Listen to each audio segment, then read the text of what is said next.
Selamat datang kembali di sesi pendalaman kita. Hari ini kita mau gali bab 7 nih dari materi yang Anda bagikan. Fokusnya satu kata, bermain. Betul. Kayaknya sering dianggap remeh ya. Ingat nggak Tuan Banks di film Mary Poppins? Yang kaku banget itu, terus di akhir jadi ceria. Hahaha, iya iya, Nah, bab ini kayak ngajak kita gitu nemuin lagi sisi main-main kita. tepat sekali.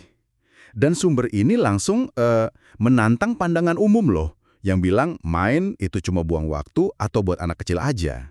Oh iya, jadi gimana definisinya di sini?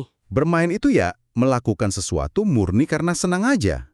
Murni buat kegembiraannya, bukan sebagai alat buat capai tujuan tertentu. Oke, oke. Dan argumen utamanya, justru aktivitas yang kelihatannya nggak ada tujuan ini, itu krusial banget, penting. Wah, menarik nih. Sesuatu yang kelihatannya tidak produktif kok malah jadi kunci. Oke, mari kita bongkar deh. Kenapa sih bermain ini penting, terus gimana caranya kita bawa lagi ke hidup kita? Kan waktu kecil kita semua naluriah ya, main itu pura-pura jadi apa, bangun benteng dari selimut, dari kardus. Iya, alami banget itu. Tapi pas gedean, masuk sekolah, terus kerja, kayak ada pesan, udah dong serius. Gitu kan. Sir Ken Robinson aja bilang sekolah itu bisa mematikan kreativitas. Salah satunya ya mungkin karena ini. Bisa jadi. Dan budaya kerja modern seringkali nambahin tekanan ini. Banyak sistem kerja kita kan akarnya dari efisiensi revolusi industri, terus model militer gitu. Yang serba terstruktur dan target oriented ya. Nah, itu dia. Jadi tanpa sadar, dorongan alami buat bermain itu jadi kepinggirkan. Meski, ya untungnya sekarang beberapa perusahaan mulai sadar juga sih. Mulai sadar kalau itu keliru ya. Iya, mulai sadar kalau itu justru bisa menghambat inovasi. Nah, ngomongin pentingnya bermain, ini bukan sekedar opini loh ya, ada risetnya. Oh ya, dari siapa? Namanya Stuart Brown. Dia pendiri National Institute for Play. Dia neliti ribuan orang. Ribuan. Banyak juga ya. Banget. Dan temuannya itu cukup mengejutkan. Ternyata, kurang bermain itu dampaknya negatifnya signifikan.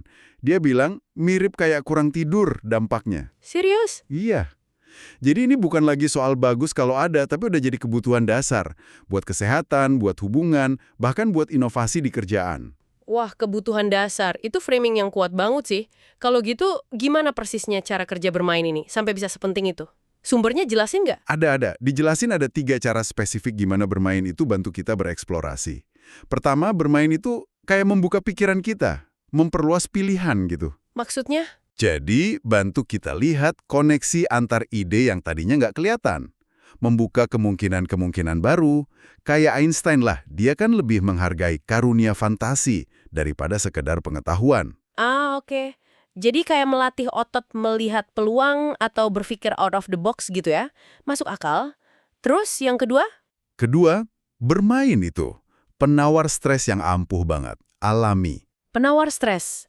Gimana tuh mekanismenya? Jadi waktu kita stres, bagian otak emosional kita, namanya amigdala, itu bisa kayak membajak bagian otak yang buat mikir rasional dan kreatif, si hippocampus. Oke. Nah, bermain kayak anak kecil yang lagi cemas, terus spontan aja gambar-gambar, itu bisa bantu mengembalikan kendali, mengembalikan kejernihan berpikir.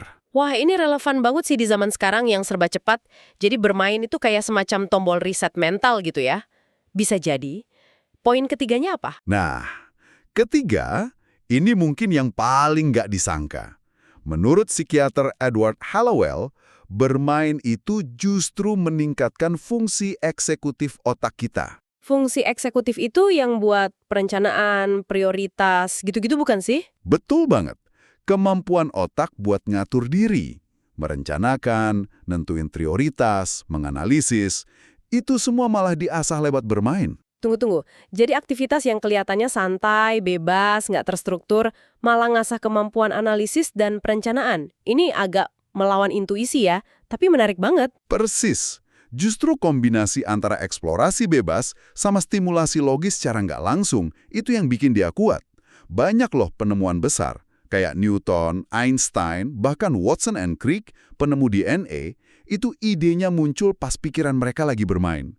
Lagi santai. Wow, oke. Ini benar-benar mengubah cara pandang sih. Dan ini bukan cuma teori aja kan ya. ada contoh nyata di perusahaan gitu? Ada dong. Beberapa perusahaan inovatif udah nerapin ini. Kayak Twitter. Mereka punya kelas improvisasi buat karyawan. Kelas improvisasi, lucu juga. Iya. Terus Google. Kantornya kan terkenal unik, penuh warna, dekorasinya main-main. Atau Pixar. Mereka ngebebasin karyawan dekor ruang kerjanya sekreatif mungkin. Ada yang jadi kayak gubu-gayu, macem-macem. Kebayang sih pasti seru ya kerja di sana, suasananya pasti beda. Nah, itu semua contoh sadar buat numbuhin budaya bermain. Tujuannya yaitu buat memicu inovasi. Ini bukan sekedar pasang mainan di meja, tapi benar-benar perayaan bermain sebagai pendorong vitalitas. Oke, jadi poinnya jelas ya. Dan ada satu poin krusial lagi dari bab ini. Bermain itu bukan cuma membantu kita menemukan hal yang esensial. Terus? Bermain itu sendiri yang esensial. Sama pentingnya kayak tidur, kayak nutrisi buat tubuh kita. Itu inti pesannya. Bukan alat bantu, tapi esensial itu sendiri. Wah, dalam juga ya pesannya. Oke, jadi buat Anda yang lagi denger ini, pertanyaannya jadi, gimana caranya bawa lagi unsur bermain ini ke hidup Anda? Iya, gimana caranya ya? Stuart Brown itu nyaranin, coba deh gali lagi ingatan masa kecil. Nostalgia gitu. Betul. Coba ingat-ingat, dulu aktivitas apa sih yang bikin Anda benar-benar asyik, sampai lupa waktu? Apa yang bikin semangat banget pas kecil? Nah, coba pikirin, bisa nggak sih diciplain lagi sekarang? Mungkin dalam bentuk yang baru yang cocok sama usia sekarang. Menarik tuh idenya. Jadi, kesimpulan utamanya buat Anda semua. Bab ini bener-bener nantang kita buat nggak lagi nganggap remeh bermain. Iya, jangan anggap ini aktivitas sekunder atau cuma kemewahan pas lagi ada waktu luang aja. Betul. Ini ternyata alat yang powerful buat kreativitas, buat meredakan stres secara alami, dan bahkan buat penemuan diri. Nah, mungkin pertanyaan buat direnungkan minggu ini, aktivitas bermain apa, sekecil apapun itu, yang bisa Anda coba selipkan lagi ke dalam rutinitas harian atau mingguan Anda? Dan coba bayangkan deh, Apa ya kira-kira yang bakal terjadi? Atau pintu apa yang bakal terbuka kalau Anda mulai memperlakukan bermain ini sebagai kebutuhan? Sama pentingnya kayak makan atau istirahat. Bukan sekedar pilihan kalau lagi mood aja. sesuatu untuk Anda pikirkan ya. Sampai ketemu lagi di sesi pendalaman kita berikutnya.